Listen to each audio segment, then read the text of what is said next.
I'm gonna launch into it here and Yeah. welcome you, Chris, to this talk. So, and everybody out there watching, welcome. My name is Bob Woolsey. I am the administrative and production manager here at VFS at the film program, and I'm really excited to get a chance to chat with our guest today, Christopher Logan, who is a Renaissance man of film, I would say. Actor primarily, acting credits as long as your arm, based here in Vancouver since 1994, I believe. And I read in one of your bios that you wrote a series of coffee table books. I did actually. I did a coffee table book on diversity and inclusion a series started with putting 300 drag queens on a coffee table was the question we were trying to answer. How do you do that? With this book. That's So a lot of the fantastic. drag queens from RuPaul's Drag Race, a lot of the people who were in the original Wigstock and drag pioneers from the ages allowed me to use their photos, and we had a gorgeous book that had a great run and won a few awards. Was actually named as a top 10 book of the year by Michael No Musto in the Village way. Voice for gift books for Christmas, and it was very very well received. Um, That's fantastic. Well, among other things, then, so coffee table book author, director, writer, film festival get together organizer. Welcome, Christopher. It's a pleasure to get to speak with you and pick your brain a little bit here today. Thank you so much, Bob. I'm glad to be here today, and I'm excited to talk with Yeah. you guys. Um, I love the Vancouver film industry and the fact that we all have our hands in so many things, and it's nice to try to put the puzzle pieces together. 100%. I was just going to say, my background here in Vancouver has been very similar, where you end up wearing a bunch of hats, which is one of the cool parts about being in the film industry here in Vancouver.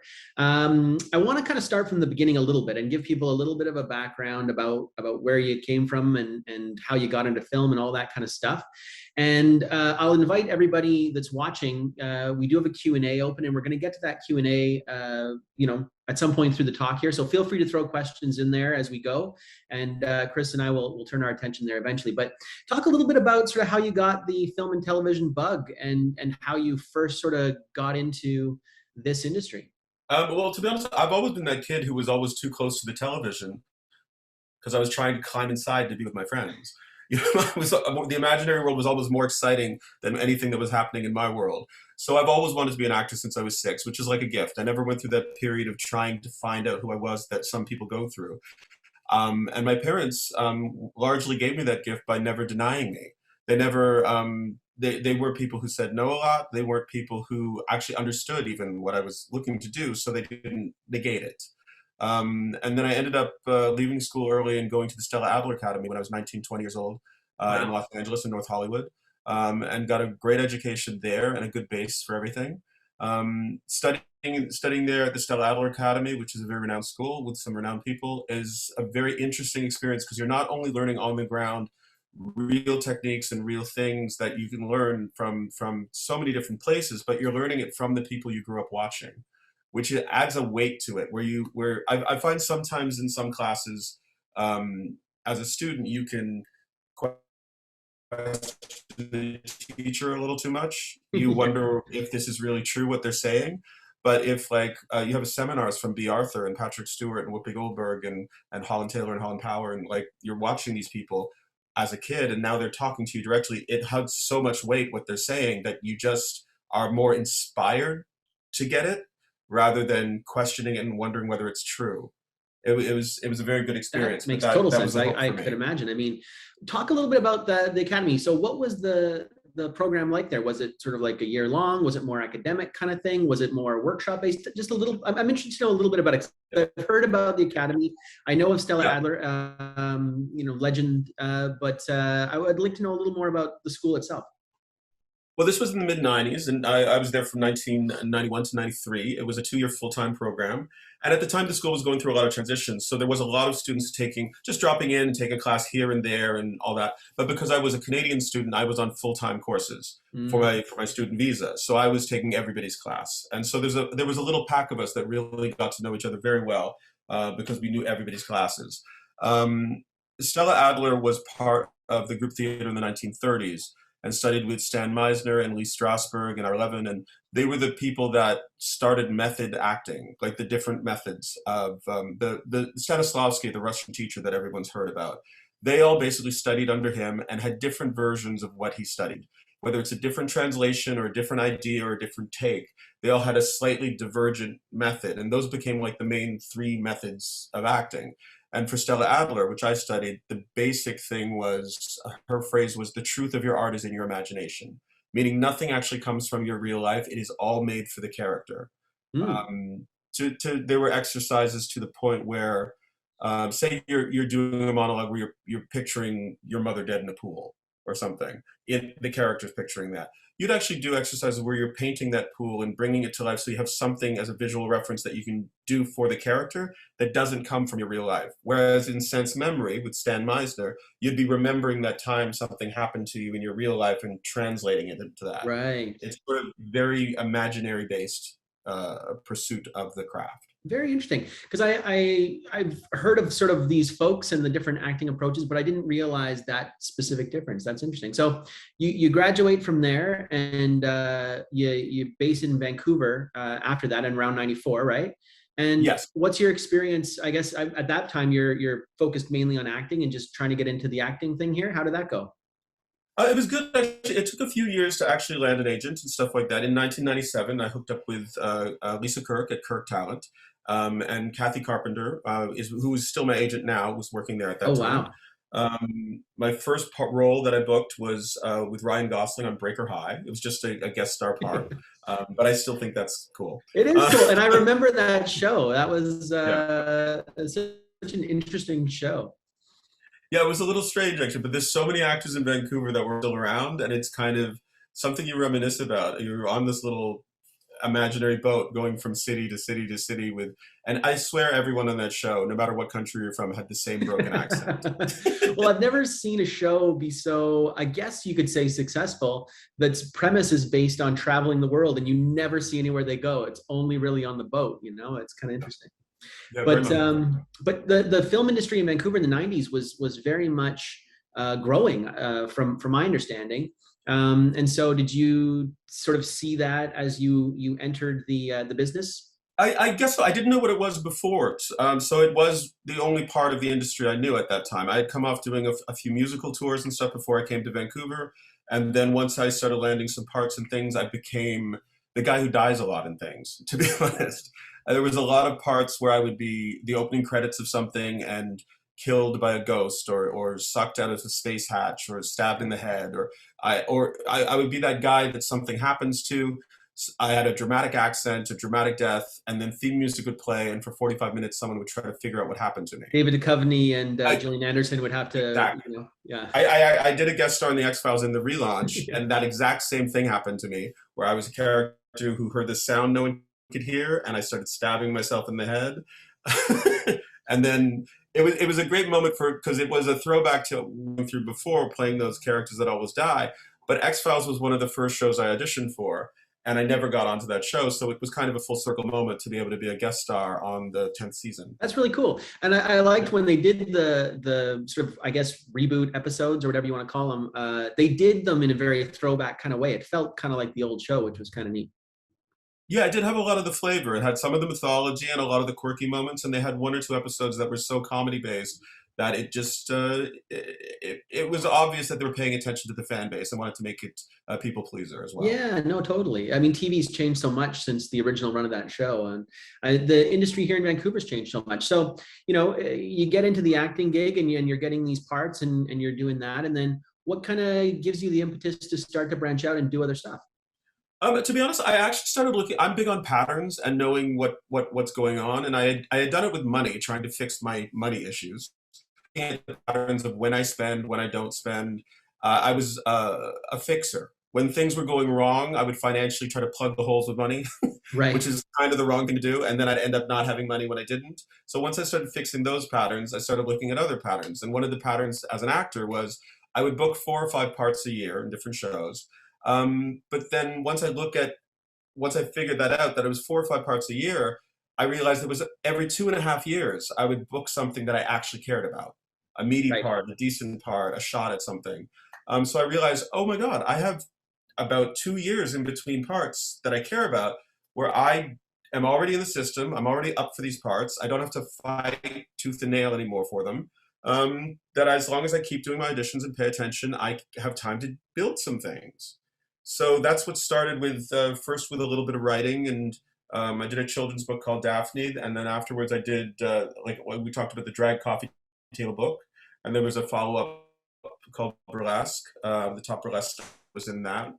And then after that, I started going into writing and working on that. I lived in Los Angeles again in the mid 2000s on the heels of a film called Connie and Carl. I got a manager and did pilots down there for a bit. Oh, nice. And I was living with a roommate, Tosca Musk, who was a producer down there.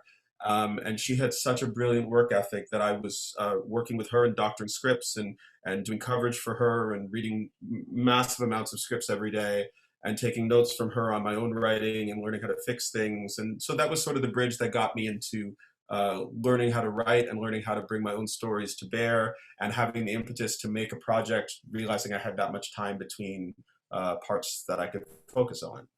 And I guess kind of realizing that you have that much time between those parts that you really want to focus on, was it sort of just like write to write and see if you could do it or explore those things? Or were you thinking specifically about doing things that you would want to then act more to yourself?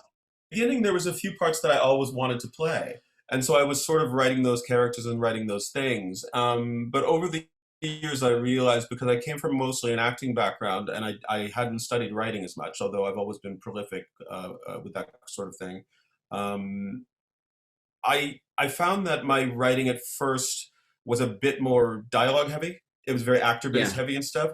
And so a couple of years, about 5 or 6 years ago, I took a little time, went through my favorite scripts that I've written and ripped them apart and tried to make them more cinematic. I tried to make that wouldn't just work for me because I wanted to play that part and would work for who's the audience that would want to see this and how do I write for them.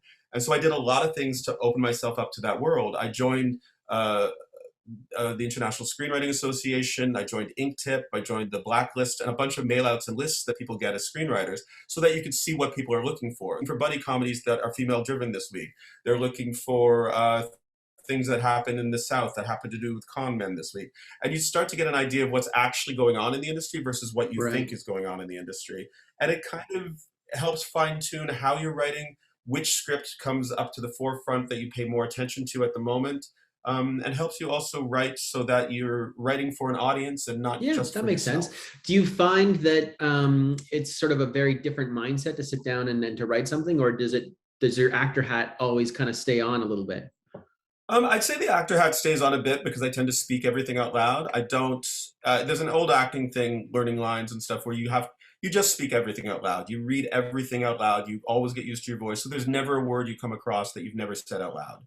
That kind of thing, especially when I was doing a lot of accents and things like that. So there's that plays out when I'm writing scripts. I'm always doing them in character in my head to make sure that it flows and that it plays. But what I've gotten used to is with future scripts, I will write a reading script. I will write something that feels like the script, that feels like the tone and pace, and actually reads at the pace of the film. Like every page is about a minute, so it has to read at about that speed. No large descriptive passages, very small, impactful phrases that say, "And then he did this," and keep the pace moving. And then I also put page breaks in so that if someone's reading a script for the first time, they can get up and go to the bathroom. Right. Because as silly as that sounds, just comfortable with, and then hate that they have to go back to it, and they've already now they're past your script and they don't like it anymore or they don't want to like it. But if you put things in there for the reader to take breaks, you make it easy to read, fun to read, they're going to be on your side all the way through it, and that actually does help it get to the next stage. Well, and that's something too that's worth noting for some of the folks out there that may not know about, the way that that whole world works. And script is many different kinds of a document at different points along its life. And when you're writing something where nobody has particularly commissioned it, when you're writing on spec, it is, I think, really important to make sure that that's a very readable document, right? Because it's not yet quite a blueprint for a movie. Yeah. It'll get there, hopefully, if you get somebody to buy it from you. But I think that's a really important thing to remember, is that the first and foremost, it's got to be readable. Yeah. So you get into doing some of this writing stuff, and did your bet kind of pay off? Were you filling that time for those couple of years between roles that you really cared about? I've got to say, I never got into any of those periods that I used to get into, where you get a little down in the mouth or a little upset that things aren't working out your way in between parts, or that you weren't up for that big role, or things like that. I never noticed it. I was happy all the time because I always had something to focus on that filled the gaps and drove me through. And I think that's a very important thing in the Vancouver film industry, because we are very much a service industry for the larger Hollywood and the larger American film industry. So we're not a lot of times up for very large roles. So you're filling in gaps and things that are available. Occasionally you can be up for bigger things, but it's not what you should bank on. And when you fill the gaps with your personal projects and putting things together in the meantime, you're always working and you're always in practice and you're always ready for whenever that opportunity comes. But at the same time, you don't notice these little gaps where you're not working that much, where things aren't working for you. Because the one thing that's great about writing your own projects too is you sort of do it at home and you're not spending a lot of money. True. Yeah, no, that's for sure. Writing once you've got the screenwriting software, and you don't even necessarily have to, but it's very helpful to have. But once you have that, doesn't cost you any money at all. Yeah. Um, so the interesting thing about the Vancouver film industry is like you got in the 90s, and like I say, there was some growth with, X-Files obviously brought a huge amount of attention and more production to Vancouver. But then, not that long ago, we were in a downturn where, we had Save BC Film was a movement going on here. How have you kind of found the ebbs and flows of the industry in Vancouver, and how have you gotten through the times when it has been pretty lean up here? I've got to say, I'll go back to what I was saying about patterns, knowing your personal patterns, because your personal patterns don't always line up with what's on in the industry. There are certain times of the year that people who hang out in coffee shops talk. And so for whoever you talk to that day is going to either tell you that it's really busy in the film industry or it's really doing badly in the film True, industry. yeah. But it's basically whether or not the person you talk to that day is working. Everyone has a different path and a different way that they work about things, the different things they get booked for, different jobs they work on, different genres, that kind of stuff. So if you know your own path and your own patterns, you can sort of start to see when it's about to slow down for you, and you can plug those holes yourself with starting a project or starting something personal. Even if it's a renovation project around the house or something, you say, oh, you know what, for the next 3 weeks, I'm going to be dead. One thing I did notice is my agent Kathy always takes a trip in June. And I realized that one year, and I said, why do you always take a trip in June? And she said, because the industry's dead here in June. Nothing happens in May and June. And that's when I seriously was that actor kid who was always waiting for the next audition and always excited. And that was the first time I sat down and went, oh my God, there's nothing happens in May and June. And every May and June, I'm sitting there twiddling my thumbs and going insane and trying to get something done. And so that's a perfect time to Right. start a project. But if you know it's coming, you don't go insane. And you need to have little moments like that where you can see the patterns and see what's going to happen so you don't go crazy, because we're creative people and we will make up what's happening in our head. Yeah.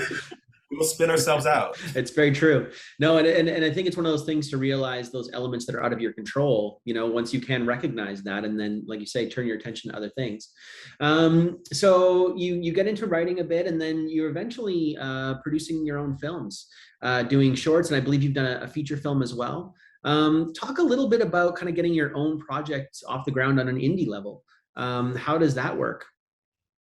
To be honest, I honestly believe the easiest thing to do is you go back to the old basics, write what you know, do what you know. So the first thing you make should be very like you. It should be very easy to do. It should be filming something in your own house, filming with the location you have, with the friends you have. And it's about getting something off the ground and getting it up and running. And then you get better on the next one and better on the next one. The first short film I did was called Moon Boy, and it was about a person who brought joy into everyone's life in the darkest moments. And it was written that way because it was specifically what I was going through after I'd done the Drag Coffee Table book, which won a lot of awards, was very successful, but completely a financial disaster. Right. Like, I won't even go into that, not understanding how bad the book industry was doing and that you'd need to have 8 different titles doing very well to do very well. And like I said before, I used to be the guy who tried to plug holes with money to fix things. I was just throwing money down a well. So, so I was in a dark place after that. And then I needed to remind myself I could make things that work. And the first thing to get out of it was, hey, let's make something small. So let's make a short. And that's what I love about shorts. They're easy to commit to. So you make something that's very much what you're going through. I needed to see the light. So I wrote a piece about a guy who sees the light in the darkest moments. And that was the first thing that started that ball rolling. Interesting. I think I agree with you 100%. I think the closer you can write, and I see this happen at the film school sometimes, where the students try and write the movie that they think they should be writing or that they think people want to see. Which, like you said earlier, it's good to know who your audience is, but I think you got to find that happy medium where it's something true to you, and Yeah, you can dig into a little bit of your own experience just to make it honest. yeah. So one of the things that I'm kind of interested in is, and especially seeing your credits, like I say, your acting credits, especially, or as long as your arm, how do you sort of, I don't know how to really ask this question, but like, getting cast a lot as the guy that dies, as you said, and like having to Yeah. do the accent, and like, did you find that, especially starting in the 90s and now going through, it's getting better, but did you find yourself with the typecasting problem at all? For a little while, I mean, everyone gets typecast to a degree. It's just what your attitude is about it. Because the thing in Vancouver that we're lucky with is we're a small version of the industry, meaning there are 12 casting directors in town, and there's maybe 3 or 4 who are working a lot at any given time. So when you're being typecast for something, that's generally someone seeing you a lot again and again. And so after they've seen you for 2 years, you can ask for a favor. You can say like, "Oh, hey, since I did a lot of parts like this, is it possible to see me for something else?" And you can Right. start a conversation with the casting director. What I used to do years ago is there'd always be a couple casting directors who saw you a lot, and then some that didn't. So if I hadn't seen someone in 6 months, I would send them a little note with a headshot and say, "Oh, hey, I sent a note to Korean Mayers, this casting director, saying, hey, I'd love to be seen for the movie Tron Legacy. I'll do anything to be on Tron." And I just wrote it across the top of my headshot and just shoved it under her door because I was at Lionsgate Studios at the time.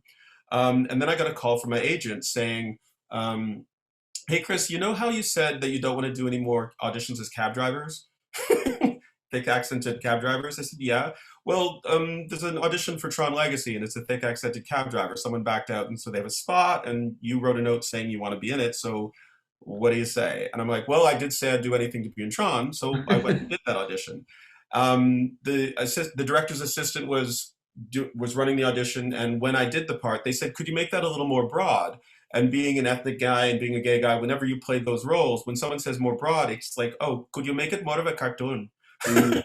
And then I did it as big and broad as possible, and then walked out the door, and oh my god, started crying in the parking lot. Like just felt like I'd betrayed everything I thought about standing up for who you are.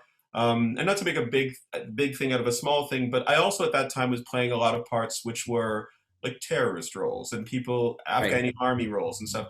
And the reason a lot of people can enlist in the army and go and kill people is because they think they're not real people. So there's a little tie into that going on. So it hit me really, really hard. And I called my agent. I said, she said, "How'd it go?" I said, "I think it went very well, but can you just tell her I'm not interested? Like I can't do it." And then my agent called back and said she'd like to know why. Can I tell her? I said, "Yes, please go ahead." So she did. And then I was in that room every day for a couple days, auditioning for every part, Oh, opposite wow. everybody else, not typecast, opposite all the leads, all the stuff, and ended up landing a really decent role. So it's those little moments that you step outside yourself and stand up for yourself that things actually work. But it is those moments when you connect with a casting director because you've been in it long enough that you can ask them something. Do you want to talk a little bit about the power of the casting director, especially here in Vancouver? Because for the folks that don't know, Yeah. it's not like you're getting seen by the director of the film right away, or the producer of Mhm. the film. These casting directors here in town, wonderful folks, but they do have quite a bit of power over Yeah. the careers of the actors. Do you want to talk a little bit about sort of how that dynamic works here? Uh, sure, but I prefer to not phrase it as the power of the casting director, just how important they are. It's true. Because Yeah, no, 100%. yeah, And yeah. working with casting directors, they are tremendous folks. I don't want to mischaracterize them, but yeah. The thing that's great in Vancouver is casting directors will go out of their way to see as many people as possible to make sure they have the right person, right? And there's a lot of things that they'll do here in Vancouver where they'll see a wider range of people than I think they would in Los Angeles. Like I honestly think they'll see we're looking for an A-type person, so they'll see every A-type person. But here they'll do an A-type person and throw a couple B, C, and D's in, Right. just to shake it up a bit. As like I was saying before, I tend to be the wild card, so I'm the D person in that whole group. Um, and you have less chance of getting the part, but because the casting directors are so nice here, they put you up for it. So you do have a shot at it. It's important to have good relationships with casting directors. Means in the beginning when you're starting out and you're getting auditions, show up for everything. Right now it's a little easier because you're self-taping everything after COVID and stuff. Yeah. So it is a little easier. But I remember once I was reading for a casting director during pilot season, and I was there specifically to fill in the gaps when an actor didn't show up. Uh-huh. You know, and I thought it was an interesting little gig, but it was absolutely shocking how many actors didn't show up for their auditions, Yeah. who were running late, and when they have the producer and director in the room and they're doing a big session, they don't want to lose the pace and they don't want to lose the stuff. And even though you're there filling in the gaps, you're not really up for the parts. It's eye-opening how many people are a little flippant about showing up on time and being there. So even though we are the creative, artsy people, be as professional as possible with casting directors, because that's a relationship that will last a long time for you. That's a relationship where you build your career. And although the casting director has a lot of say and a lot of power and stuff like that, they're usually right. Like, Yeah. they see a lot of people.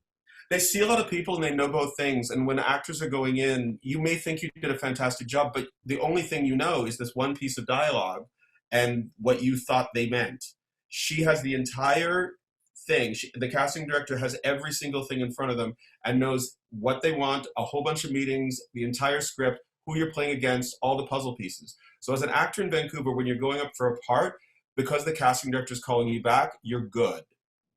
If you're not booking right away, it's fine. They're calling you back, so you're good. And all you're going in is going in and reaching a level where you're good enough to play the part. And the rest is a puzzle piece for the casting director to figure out. Yeah. You know? A little bit of luck comes in handy there at that last bit too. A little bit of luck always comes in because the cards you're dealt in anything. But there is also a thing where if you've done 18 auditions in a row for the same casting director and haven't booked something, you can ask them a question. You can say, is there anything I can do better? Is there anything you'd suggest? You can do that kind of stuff. They all offer workshops. They all offer stuff where you can come in person and talk to them. And if you've done 18 or you've done a bunch of auditions, there's nothing wrong with sending them a little note. I don't know if every casting director loves that. There was one back in the day who you just knew you did not want to write to because it would just not be good. But in general, the casting directors in Vancouver are very approachable and very nice. Just don't lambaste people all the time. Wait till it matters to you. Wait till you've earned it a little bit. And you've done the work, you know this person, you've read for them a few times, and then have a conversation. Don't start with why aren't you hiring me or that kind of stuff. Yeah, we talk about that a lot in the film program about the industry not really caring about anything other than the fact that you can really deliver and be a dependable person.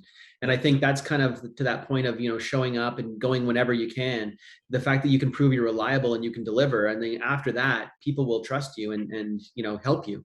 And one other thing I'd love to say about casting directors is one of the things, like we have a film called Kiri and the Girl, which premiered at the Vancouver International Film Festival last year, and has just been asked to be part of their permanent exhibit from May to July this year.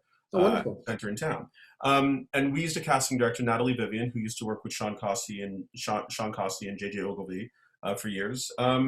I highly recommend that people doing independent films and even student productions get in touch with a casting director. They know so much more than you do about casting, about making it right. And casting is the one thing that always drives me crazy in independent films. You know these people are your friends and they'll do it for cheap, but did you know that this other actor over there has always wanted to play this part and will also do it for cheap and brings name recognition and actual talent and success in the industry and experience to actually bring it across? Casting directors should not be short-shifted out of smaller films and smaller projects. You once again have to do the work to line it up well, but it will save a project. I made a bunch of those films when I was younger with the hodgepodge of friends, and eventually got to the point where we had some money and paid a casting director on one of them. And I always recommend to indie filmmakers now, always, if you've got some money in the budget, put some aside for a casting director, because the reach that they have and the advice, like you're saying, they know how to put a cast together and who will play well off of each other. They really are worth their weight in gold for sure. Yeah. And the casting directors, they love what they do. They love discovering talent. They love finding talent more than Simon Cowell on American Idol. You see the joy on his face when something happens, right? Yeah. The casting director from the Twilight series, Renee Haynes, I contacted her for Kiri and the Girl, and she worked with me for 3 months, going through things, figuring things out, until I realized, Renee, you're very, very helpful, but I cannot afford you. I just cannot afford you. And so she said even if she waived her fees, you still have to pay her staff, and she has a big group working for her. And I'm like, I can't really afford you, so I need to walk away. And she was very gracious, and she was fine with it. And she even let us take her suggestions for a lead actor with us, and Oh, with her wonderful. blessings and stuff like that. And casting directors want to help you. They want the projects to be good. They want them to be better, and they also want to be respected as the people who know, not just the people in power. Which is why I know you don't mean anything by that, but it's No, my 100%. yeah. And it is a bit of a stereotype that they're like the gatekeeper kind of people, but no, for sure they're an Yeah. integral part. I mean, people were talking about petitioning to add a category to the Oscars for casting, which I think would be wonderful as well.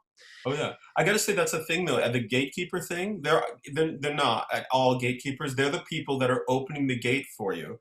They want you to do well. They're on your side. So if there's a moment before your audition where you're nervous, just ask them what you need to ask them to make yourself. They want it to go well. They're completely on your side. Yeah, and it's one of those things where whenever you get the opportunity to be on the other side of a table during a pitch or an audition or whatever, it's a great opportunity, because all you're doing, as you're saying, is you're sitting there hoping for the person to be good and to be comfortable and to like put their best foot forward. So I always try and remind our students of that as well. We've got actually some questions about casting directors. So since we're on the topic here, let's answer a few of these. Are there different types of casting directors? How do they handle animated projects? There are. Everyone sort of has their specialty. There are casting directors in town who specifically stick with most of the superhero shows and action stuff. There's other ones who do independent films and more into that world. Voiceover and animation is its own world. There are people that are completely dedicated to that. I do know some people who are voice actors, but I don't personally do a lot of voice stuff, so I don't have a lot of connection with those casting directors. But they're looking for completely different things, and it's sort of a completely different speciality. There's a little blend and a little spillover of everything.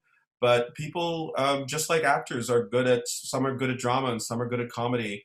It's the same with casting directors. They know their little niche and they build a business based on it. Um, and a voiceover casting director is going to be able to listen to a voice more clearly and know whether it will record well, whether this person has the chops to not screw up the production and make it wait, even though they have this great voice. All these things that they're looking for on top of whether or not it's acted well. Right. Yeah, no, for sure. I mean, like you say, totally different animal for an animated piece for sure. We have a question from, that was from Madison Hanson. Thank you, Madison. We have a question from Jordan Connolly. Apart from going up for auditions, how would you recommend building a great relationship with casting directors? To be honest, you're going to meet the casting directors at auditions and stuff like that. A lot of them do offer workshops. So if there's someone there's a specific show that you want to get on, or a specific show you want to go. And sorry, I'm taking this.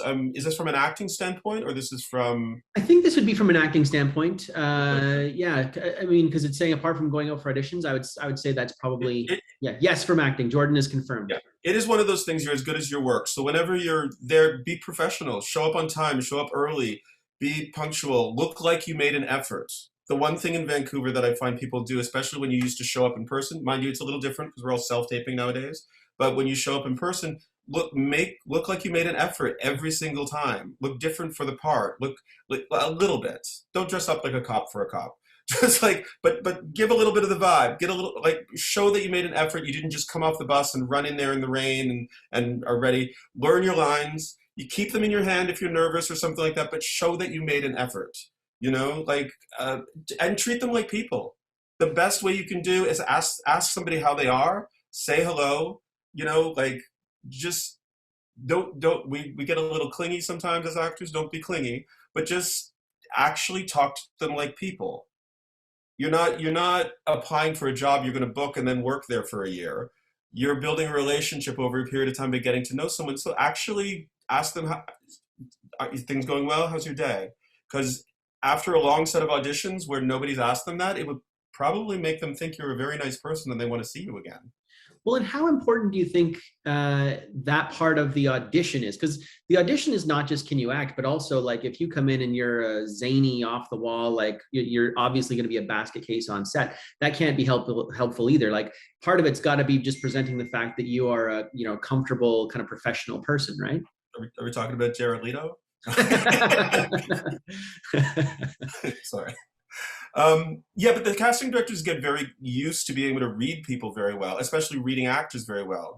What we want to show as the character we're playing, who we present ourselves at, they can call bullshit pretty quickly on whether or not someone has the chops for that part, can handle it. Like there was a period of time I was always going up against this other actress, Benita Ha. We would always go in to play nurses and doctors because we can handle a lot of technical dialogue. So we would go in and do that. But I remember, and Benita may hate me for this, she would always giggle a little bit because she's actually a nurse also. But at that point, the script isn't fully formulated and the dialogue, all the technical jargon isn't actually completely correct. Right. So she would have a little bit more trouble with it because she couldn't say incorrect medical things. She knows what it's supposed to be. She knows what it's supposed to be, and it would screw you up. But see, they would get used to your specialities and call you in for that. They know you're good at physical acting. They know you're going to do something dramatic. I used to do a lot of I remember at one time I'd get called for, I was always typecast as a drag queen or a terrorist at one point. So I would always get called in to do bigger than life character parts. Yeah, we've got a bunch of questions here now. So I'm just going to start asking some of the questions from here. This is an anonymous attendee, so I'm not sure who this is, but thank you for your question. What drove you to create the Shorts Film Festival? So we haven't talked about this yet. So you want to talk a little bit about your film showcase and what that's all about? Sunday Shorts started in 2019. It was a showcase of local filmmakers and local short films, and it actually started because I was trying to find a short film I heard about called The Shipment that was directed and produced by Bobby Bala, has Alec Ponick and Omari Newton in it, and I couldn't find it. Our producing instructor at the school actually was producer, yeah. Oh, lovely, lovely. And I just didn't, I guess it was just new, it was just coming out, it was before it had hit the festivals, and I was curious about seeing it, and I started asking people, and then other people were like, yeah, can you get back to me if you find that? And say, hey, and if you find this one, can you let me know? And, oh, I've been looking for this one. And then we sort of started on Facebook hive-minding things and trying to find these things. And then I found 4 or 5 films people wanted to see, and it just started going to be like, well, why don't we do a showcase? It doesn't screw with anyone's premiere status for anything. Yeah. So why don't we do a little showcase? And that was the first one where I absolutely went after films that everybody on Facebook was saying they wanted to see, called the people up and say, hey, we'd love to show your film, can we? And everybody said yes. It was kind of shocking. And then we kind of like, we were going to come back and do it again, but then COVID and shut down and everything. And then the last 3 years have been, I have 3 or 4 short films that have been in a whole bunch of different festivals. And they were all for different reasons. One, to start myself as a filmmaker. One, I wanted to get some awards as a director to go after a certain grant. And Kiri and the Girl is the one that we got $100,000 from the Canada Council that's doing well. And that's our first kick at the can towards possibly doing a feature down the road. So they all had different reasonings. But I learned so much about film festivals that I became this sort of expert on Facebook answering people's questions. Everyone was being sent to me to answer questions about festivals. And I'm trying to get a screenwriter award. I said, oh, you know what? There's a screenwriters festival in Paris that is a shortage this year. You can go there. And so I would sort of be the guy who knew what was going on. You were like a festival director, almost like a casting director in a way. Yeah, a little bit. I was like, I became festival savant or something. Yeah. And so this year I was in a chat group with a bunch of people, and they were talking about starting a festival and that they weren't able to because with COVID, a lot of people were trying to start online festivals. And they had a thing on Film Freeway to be approved that you had to have already done a festival live. You had to have a screening, have a live show. And since we had already done one in 2019, we pre-qualified. So I was like, oh, you know what? Why don't we just go whole hog with this? Because I love what short films do as far as bringing out a director's voice, an actor's voice, a screenwriter's voice. And I love that they're broken down pieces a lot of the time, but that you see the potential in them. Yeah. And I like helping people get to the next stage. So those things all sort of came together. With something I also want to personally do this year is I'm very good at hiding behind the project, and I want to push myself a little forward. As I'm starting to raise money for features, I need to put my name out there a little more as I'm Christopher Logan, and you should invest in me, and you should know who I am because I know what I'm doing. And I'm 100%. Trying to own that a little more. So all those things coming together is a storm of how Sunday Shorts has come about again this year. Well, and what a great way to meet other filmmakers that are doing things that you admire, you know, than to invite them to have their film screened. Most people in film, I find, most people in general, most people in film in particular, they're pretty happy to come and talk about their projects if you're, you know, if you're going to put a showcase on, for sure. I got to say the craziest thing that made sense to me is our stills photographer. He was the event photographer that night, Lucas Cyprian. He mentioned to me, he said, I've done so many film events in town and I've never seen this before. Every single filmmaker showed up. Like every single person showed up. And I was trying to figure that out for a while. And then I realized, oh, well, we did it on a Sunday afternoon. Originally it was because that's when I could get a cheap rental for the space.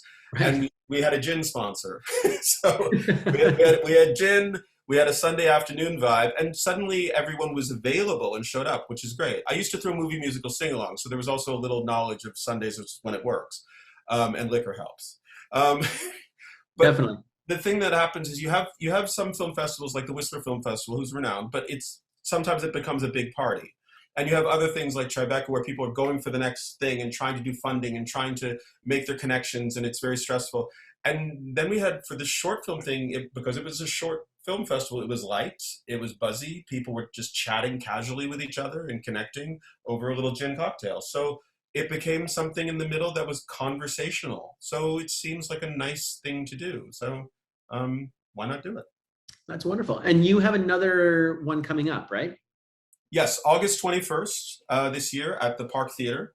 We're doing it. And this year we have been open to international submissions. So we've been getting things from everywhere, from Iran, from Australia, from Madrid, from Spain. We just got contacted by a broker for a few Chinese films at the moment because they're trying to get them out, which is very interesting. Yeah. The one thing we found out also, a bunch of Iranian filmmakers have written to us because there's sanctions and they can't use PayPal or pay for things. So we opened a certain amount of slots specifically for Iranian filmmakers so they could, it's sort of like an underground railroad for their work. So there's all these little film community things happening at the same time. And there's been a wide range of things from Vancouver as well as all over the States. And the great thing is it's a short film showcase and it's a short film festival. It's showcase growing into a festival, I would say. Right. And what I say to people is if you've got a short film that's made in the last 3 years that didn't get the recognition it deserved or didn't place the way it did, or you just didn't get to see it with people or something, just check us out and see if you think it's worthwhile and send it to us, because we don't have any hard and fast rules about premiere status or anything like that. We're nice, light, and easy, just like a short should be, and we're just going to keep it that way. That's wonderful. So your submissions are still open? Submissions are still open until June 1st. Perfect. Yeah. That's wonderful. We have a question from Chris Ormrod. I'm going to apologize for butchering names. It's my superpower. Chris is casting a student film for motion capture. They've never cast for that format. Is there a casting director who might give some pointers, maybe over a call of some sort or whatever? But Chris is looking for some advice about casting for motion capture. I personally don't specifically know the casting directors that know motion capture itself, but there are studios that do motion capture that would. So I would say there's a few different places in town that specifically do that sort of thing. And if you look up the studios, I don't know the names offhand, they would be able to direct you of who would be the right place. It would be one of those things where you'd call them, find out that they do motion capture, ask for their information, they'd lead you to the next person that would lead you to the next person, and you'd finally get there.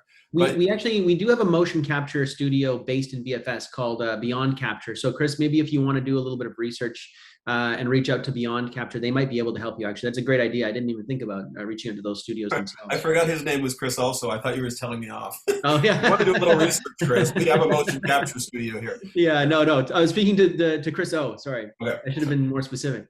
Sam is asking, earlier you were talking about different sources where you can see what kind of scripts the industry has high demand for. What are some of these sources and how can we access them? There's the International Screenwriters Association. I think it's networkisa.org. And basically for free, you can sign up for them and they will send you a list every week of what they're sort of looking for. And it's one of those services that they want your money. So they're going to want you to be able to submit to these projects and you have to buy a membership before you submit. But what I did is for 6 months, I just read the lists. I just read the list and didn't submit to things to get my brain wrapped around what is out there. So There's networkisa.org. There's The Blacklist, which is a lovely thing. Originally, the top 10 scripts in Hollywood that were not made would go on the blacklist and get passed around. And the gentleman who runs that has now made it an open-ended thing where people can put their work up and it can be showcased or distributed to other people. They have contests every year. There's a lot of sites like that. Another one is Inktip, which is lovely. And those three are a good start. Yeah, they're a good yeah, start. definitely. And the Blacklist is really active on social media too. Like on Twitter, you can always follow. There's people posting about scripts they read, because screenwriters will go on and read your script as well. And so your script might get upvoted essentially, where people can say, this is a really great script, you should read it. So it's a great network to be a part of, for sure. So for the Screenwriters Association, for Network ISA, I will say I don't know with these sites how possible it is that the thing you're going to pitch it and it's going to get made on there. But for the sake of like learning what's out there and learning what people are looking for, it is very eye-opening. Yeah. Yeah, and then one of the best things you can do if you want to be a writer is just read the scripts. It's very eye-opening. Like 6 months ago, everything was real life stories, everything. So it went from teen comedies and teen romances where someone was dying to like based on a true story. I'm gonna go back to the question bank here. We've got Danitza is asking, how is the work progress interaction with film score composers or sound production staff? So Danitza is wondering about the process as a filmmaker working with a composer and working with your sound people on a show. To be honest, I mean, the sound people are very integral to things, and I'm a very big proponent of making sure sound is one of the things every independent filmmaker has to pay more attention to. Sound, lighting, casting, and editing should be those are the main things. Because most people are paying attention to story and getting their friends jobs and having people, not having the right people. So sound is very, very important. So make sure you find someone who's very good you'll have a sound recordist, a location sound engineer on set, but you can actually get a sound designer as well. We worked with Ictus Audio in town, which did it at a very low cost for us. They mixed and designed our sound for us. There's a few different places in town that do it. But you can always get an independent film rate. You can mention to them you're a smaller project. You can actually just pitch them at your budget. They'll just say blankly, we can't work for that. And you can pitch a little more or move on to somebody else, but they may know someone who will. Another great source for that kind of stuff is the people at White's. They rent all the equipment to everybody. So you can always ask them, hey, say, we're making this film. Do you have any suggestions? They have an emerging filmmaker program. And Tug Phipps there loves helping people. So you can always say, we're looking for someone who can record this type of sound and this kind of stuff. And as far as composers and stuff, I find that's a very personal thing of who you want to compose, that kind of thing, and what the fit is. My last film, Curing the Girl, we went with Donnie Ducharme, who's an Indigenous music artist that I also knew, who actually was in a band with our casting director. They all worked together, but it actually just happened to be a very nice fit together too. But as far as finding the right people, it's a lot of feel, and it's a lot of finding the right tone. Oh, there are a few groups and things called how do I put this? There's a site called artlist.io that I used for short films, which has a bank of music and a bank of already made songs that are licensed on there. I pay a fee of $200 a year, and I can use any of the songs on there, and the artist gets paid every time the movie plays, and as well as an upfront thing. In my film Thoughts and Prayers, we used a song from this group Bamtone, which I believe is out of Toronto, and I found it on there. So that's another thing too, because you can find some ready-made pieces that can up your game by having something plugged in that's fully produced, fully ready, all that stuff. But finding the right music supervisor and music composer and stuff, it's always a little tricky, but it's who you know. But I would say look at films that were made in town and find out who they were on those films. We have a library of work ahead of us from the last few years of everything that was made in Vancouver that came out. And those people know you by one degree of separation by somebody. So find a film that was made in town and find a score that you liked and connect with that person. Yeah, that's great advice. And the music supervisor that you mentioned, that role as well. And I think that's one of those things, like a casting director, that oftentimes gets ignored by indie filmmakers their Yes. first couple times out. And a music supervisor will basically be the person that will find like songs and bands that might be able to contribute songs, not necessarily compose music directly Yes. for it, but go and find music out there. And they're really fantastic to work with as well. Yeah, and just like casting directors, they have such a bank of knowledge of music, of everything, that you may think this is the right song for your piece, but you only know 5 songs that were right for it. They know 5,000 songs that have the possibility of being like, bring the experts in if you can bring the experts in. But just to reiterate, a good way to go about finding the people you need is look what was produced in town before that you liked. 100%. Yeah. Vanessa is asking, you're involved in so many parts of the filmmaking process. Do you find it hard to stay focused in one specific area? For example, Curie and the Girl, as the writer, did you ever want to jump in and act as well? No, well, to be honest, that wasn't a film where there was a part that suited me. It wasn't that kind of thing. And I learned from doing a few short films. My first short film, Moon Boy, I did star in that and stuff like that. And I learned this. I can do that, but it's not my goal, shall we say? In that, when I find when I'm directing a story or I'm the writer of it, it's about making it fit the way it should for an audience to see it best.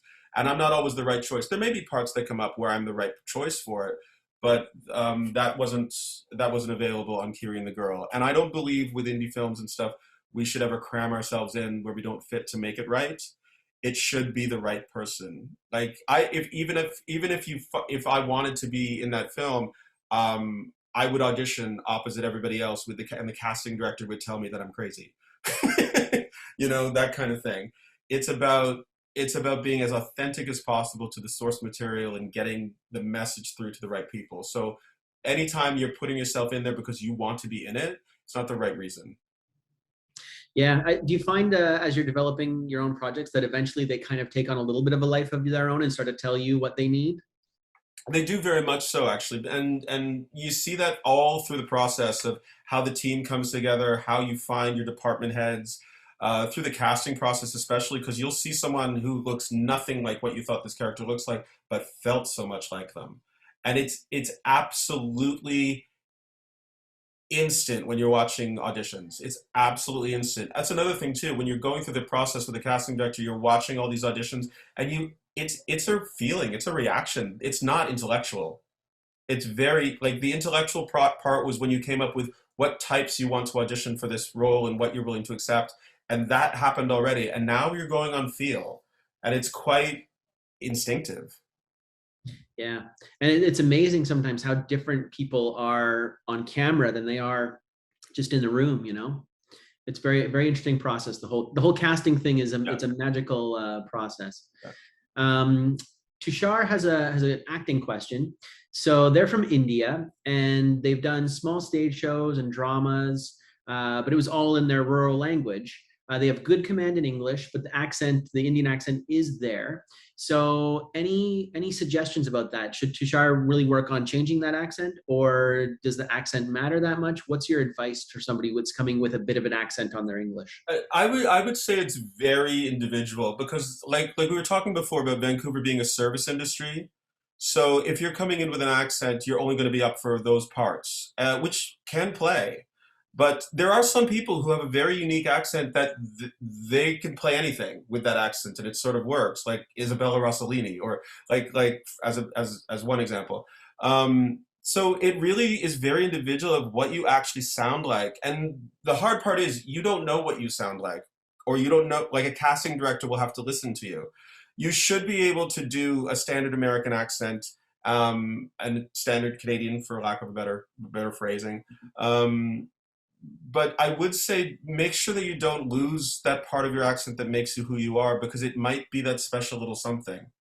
There's a time in an actor's career where they're playing these parts that are sort of the same for a little while because that's what they're known for, and they always have a moment when they shine, and that moment always seems like a departure of doing something else. But 9 times out of 10, that's when they're being themselves.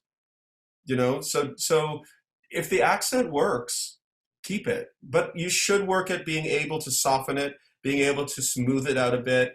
And the best thing is just repetition. When it's with accents, you can go online and find speeches by speech pathologists, like one giant page that has every sound in the English language in it phonetically for a standard American accent. You can find books on this kind of stuff and just start reading them over and over again. And then every day read a page out loud, paying attention to that, and just do it. It's repetition. That's the best way to start learning it. But I will say, when it comes to accents, a dialect coach, having someone listen to you is best, because you'll never be able to hear yourself as well. Yeah. No, for sure. It's tough to get outside of yourself in that way. We're down to the last few minutes here. I'm going to pick a couple more questions. I'm find a couple that kind of apply to what we've already been talking to a little bit. Do you have an agent / manager in America? If so, what are the benefits of moving into that market from Vancouver? Because you mentioned you went down there for a little bit. I did at one point. I don't at the moment. There's all immigration and visas and where you can work gets in the way. I actually went to the Stella Adler Academy, and I was Canadian on a student visa. And then I wasn't able to get a green card and be able to stay. I wasn't able to get my work permits and stay. So that's why I ended up coming up to Vancouver, next best thing, North Hollywood. Right. But then there's another thing that happens where in Los Angeles, they're very big on movies. So since we're a service industry, when you're working in television, you're getting a part here and there and everything's great. But as soon as you get a line in a movie, even if it's one line, everybody in LA has you on a list and they'll answer your phone call. I found that out, mind you, I found that out in 2003. I did that movie, Connie and Carla. And I went down and I sent out to 25 managers. I'm in town, I might as well meet up with people. And I was expecting like 1 or 2 people to call me back. Every single person wanted to book me. And I was like, what's happening? Because I had a movie that was about to come out. Now, the thing is, my first meeting was with this manager, Louisa Spring, Monday morning. And Sunday night before that was the premiere. And by the time we got out of the movie, word was already out on the street that it was going to be a bomb. It was not going to do well. By the time I got out of the movie, my phone, I had 13 cancellations on it. For all the meetings and things like that. So you're only as hot as the next thing that comes out. So I would say, you have to find the rhythm in your own life of when it's going to work for you, when it's going to work for your career. But when you have a part in a movie, or when you have a part that's a decent size, you can call a manager or say, hey, I'm going to be in town. Can I come see you? Make a trip at that point and make that connection, because that can work for you. And you can end up doing pilots for a little while, or trying to audition for things till you book something. And then if not, coming back. When it comes to immigration and stuff, that changes every couple of years. Yeah. So much, and I haven't been in it down there for a while. But I would say, like, we're very lucky to be up for a lot of roles up here. When I auditioned for like Mission Impossible 3 in LA ages ago, I went into this casting director, and Deborah Keel, the casting director, had me audition, and then I did the part, and she went, huh. And I went, I'm sorry, was that not what you wanted? She said, no, that was exactly what I wanted. Hang on a sec. And then she took my headshot, turned it over, and went, looked at my resume and went, you've been in like 20 different things. Why don't I know you? And I said, well, I just moved down from Vancouver. And she went, ah. And she took me from this big pile of resumes and put me on this tiny little stack with 5 other people. And then I started reading for leads for about 10 months. Booked a pilot, and then I didn't actually book anything enough to stay, so then I came back home. But every now and then you can do that on when you're about to have something come out, you're hot and you can book it. But in the meantime, just try to get that part here. Excellent. We're at 6 now. There's a couple of questions we didn't get to, but for the most part, I think we've done a pretty good job of covering anything. I just want to turn it over to you to say if there's any other pieces of advice about, acting, writing, producing, whatever it may be, running a film showcase, anything that we maybe haven't covered that you want to say before we leave. I will say the main points to know is the Vancouver film industry is, there's a lot going on, and everybody is doing it at their own pace, and everyone is on a sort of different path. So the person standing right beside you in film is doing a different job. They're busy when you're slow. You can both be actors, and one can be getting a million auditions, but then you get that one really good audition. It's so all over the board that don't judge your work and your success by what's going on around you. Make your path, make your plan, and keep track so you can look back and see what the patterns are that work for you. Okay, because if you don't keep track of your auditions and when you did well and when you didn't do well, you're going to, in your head, think that it was a slow period when it was a busy period, where you're going to think it was going well. You're going to suddenly get a little down and depressed because you think things aren't working. When you're instead, if you start noticing your own patterns, you're going to realize, oh, this is just my down period. I'm about to come up at the end of the month, and you can go take a trip. Like, start paying attention to how it works for you. It works very well in Vancouver because everybody's on their own page here. That's wonderful. I want to thank you so much, Christopher, for having this talk and for sharing your experience and your advice. These talks are always so much fun to get to know someone in front of an audience that we can't really see, but we know they're out there. I want to thank everyone for their questions. It was fantastic for you guys to all jump in and ask those. So thank you very much. Yeah, Christopher, it's great to meet you. I want to, when is your film festival happening again? The film festival is August 21st, Sunday afternoon at the Park Theatre, and submissions are open until June 1st. And anyone with Vancouver Film School can use VFS as a discount code to get 20% off entry. So please check us out. You can look at Sunday Shorts Vancouver on Instagram, or ChristopherLoganProductions.com has all the information as well. Spectacular. Well, with that, we shall sign off. Until the next industry talk, please come back. I'm sure we've got some wonderful guests lined up, and I can't wait to do this again. Christopher, thank you so much. Thank you, Bob. It was fun. Talk to you later.